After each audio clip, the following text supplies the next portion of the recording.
Daily Bible reading, 1 Samuel chapter 18. When David finished speaking with Saul, Jonathan's soul became bound up with the soul of David. Jonathan loved David as himself.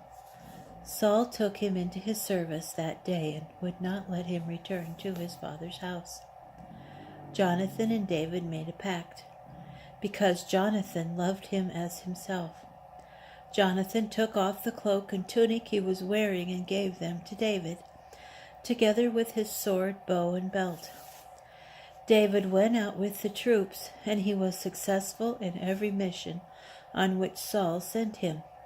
And Saul put him in command of all the soldiers. This pleased all the troops and Saul's courtiers as well. When the troops came home and David returned from killing the Philistine, the women of all the towns of Israel came out singing and dancing to greet King Saul, with timbrels, shouting, and sistrums. The women sang as they danced, and they chanted, "Saul has slain his thousands, David his tens of thousands." Saul was much distressed and greatly vexed about the matter, for he said, "To David they have given tens of thousands, and to me they have given thousands. All that he lacks is the kingship." From that day on, Saul kept a jealous eye on David. The next day, an evil spirit of God gripped Saul, and he began to rave in the house, while David was playing the lyre, as he did daily. Saul had a spear in his hand, and Saul threw the spear, thinking to pin David to the wall. But David eluded him twice.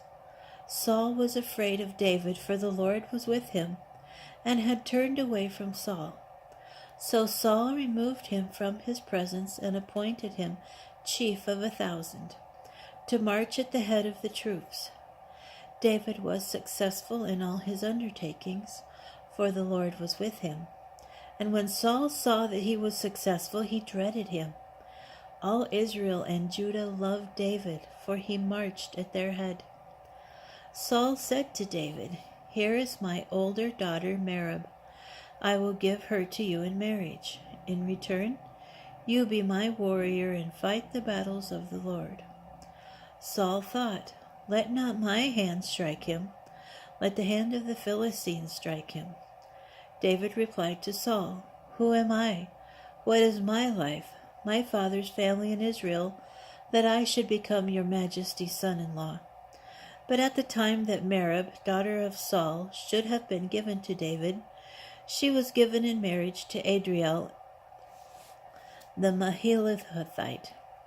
Now Michal, daughter of Saul, had fallen in love with David, and when this was reported to Saul, he was pleased. Saul thought, "I will give her to him, and she can serve as a snare for him, so that the Philistines may kill him." So Saul said to David, "You can become my son-in-law even now through the second one." And Saul instructed his courtiers to say to David privately, "The king is fond of you, and all his courtiers like you. So why not become the king's son-in-law?" When the king's courtiers repeated these words to David, David replied, "Do you think that becoming the son-in-law of a king is a small matter, when I am but a poor man of no consequence?" Saul's courtiers reported to him. This is what David answered. And Saul said, "Say this to David, the king desires no other bride price than the foreskins of 100 Philistines, as vengeance on the king's enemies." Saul intended to bring about David's death at the hand of the Philistines. When his courtiers told this to David, David was pleased with the idea of becoming the king's son-in-law. Before the time had expired, David went out with his men and killed 200 Philistines.